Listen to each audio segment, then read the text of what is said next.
Stephens. I'm a rider for Team Eye Candy, and we are here in Wellington at Eye Candy Land.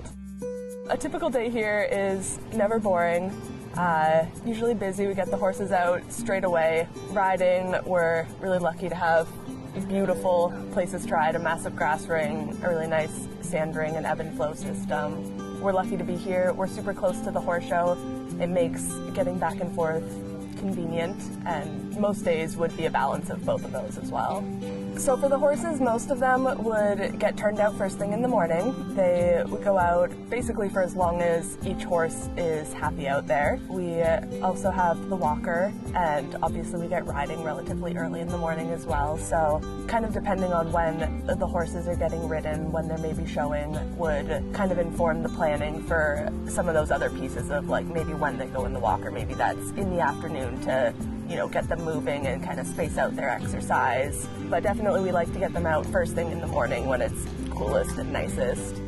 The oval walker was a little bit of a splurge, which I guess it should be a lot better for the horses. A little bit the concern with walkers potentially is that the horses are always on a continuous circle. They're always bending, potentially putting a little bit of strain on themselves. And so with the oval, they obviously turn a little bit, but then they have stretches where they're traveling straight as well, which is, you know, good for their bodies and especially mixing up the direction as well. This is our first set of cross ties. This is kind of for the stallions specifically. Most of the horses would go over here, but we like to have a secluded option for them, keep them no drama. Over here, we start coming into where the horses are getting ready, getting bathed. We have a large section of cross ties here, so they can be out drying, getting ready for the next horses. This is our tack room now. Bridles for each horse, organized. Same with the boots, they're all separated, pretty organized. We built this for the bits to make it a little bit easier to find what you're looking for, not rifling through some of the old school bit boxes. I think that works well for us. That's Casey. She spends most of her days chilling here.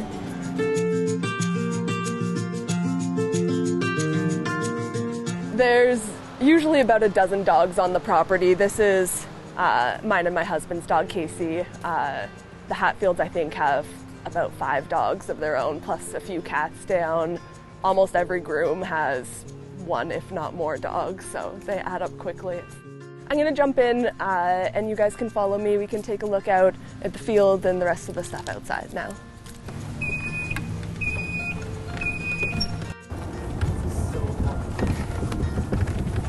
So we're heading now over to the round pen.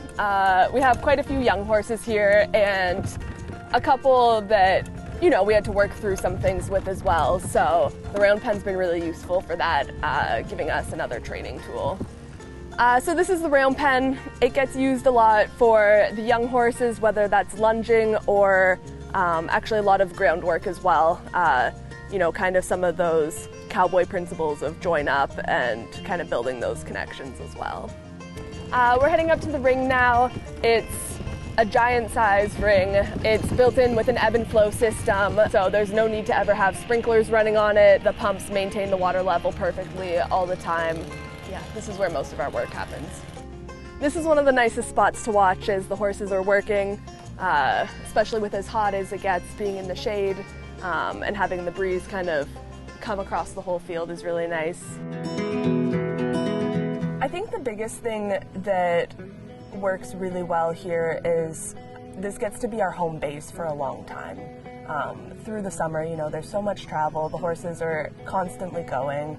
They get some downtime, obviously, but they don't really have a home base in the same way, whereas here, for basically 6 months, they get to stay in one spot.